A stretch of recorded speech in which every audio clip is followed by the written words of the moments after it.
VOA News. I'm Christopher Cruz reporting. Afghan officials say a suicide car bombing on Tuesday hit a security forces convoy in the capital, Kabul, killing at least 13 people and injuring 9 others.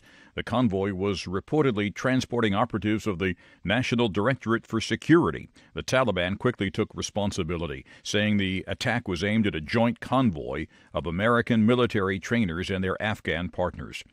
Democratic leaders and President Trump publicly clashed on Tuesday, with the president threatening to shut down the government if Congress does not provide adequate funding for his promised wall along the border with Mexico.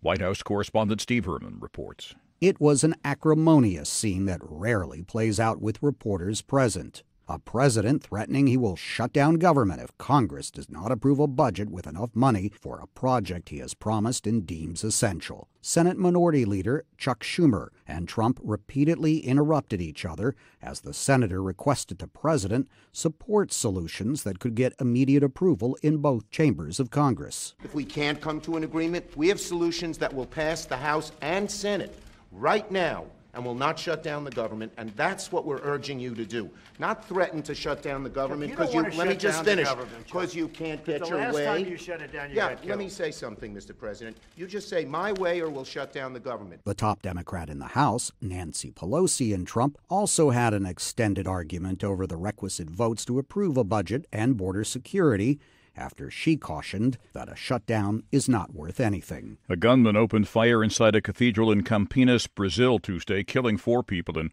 wounding 4 others before killing himself.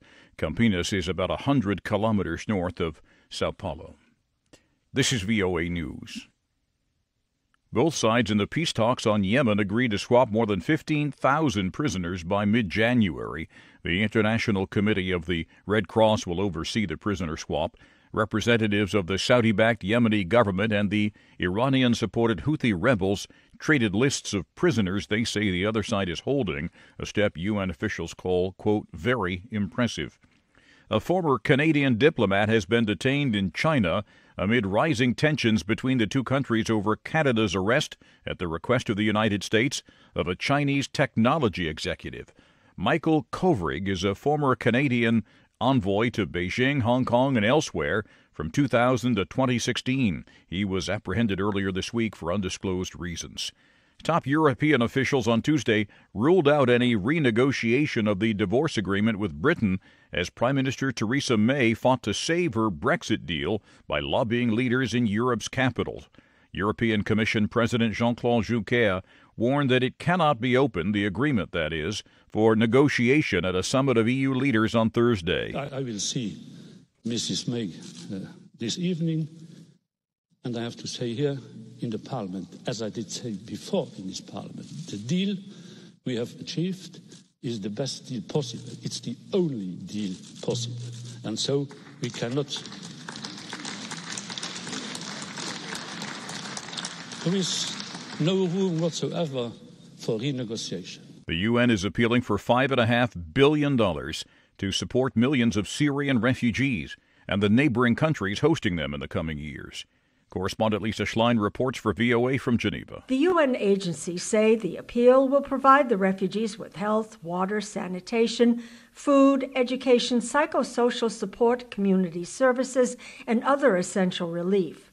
Assistance also will be given to nearly 4 million people in the communities hosting them. They say those communities are under great strain. Humanitarian operations, they say, will be geared toward assisting them through livelihoods and economic opportunities, as well as basic services and support to help local institutions and municipalities function better. The U.S. State Department is authorizing, quote, the voluntary departure of U.S. direct hire government personnel and their family members who were at the U.S. Embassy in Haiti. A spokesperson for the State Department's Western Hemisphere Affairs Department said the department had made the decision because of the increased security unrest that have crippled Haiti's capital, Port-au-Prince.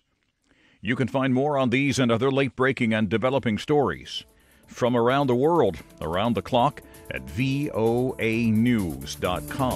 and on the VOA News mobile app. I'm Christopher Cruz. VOA News.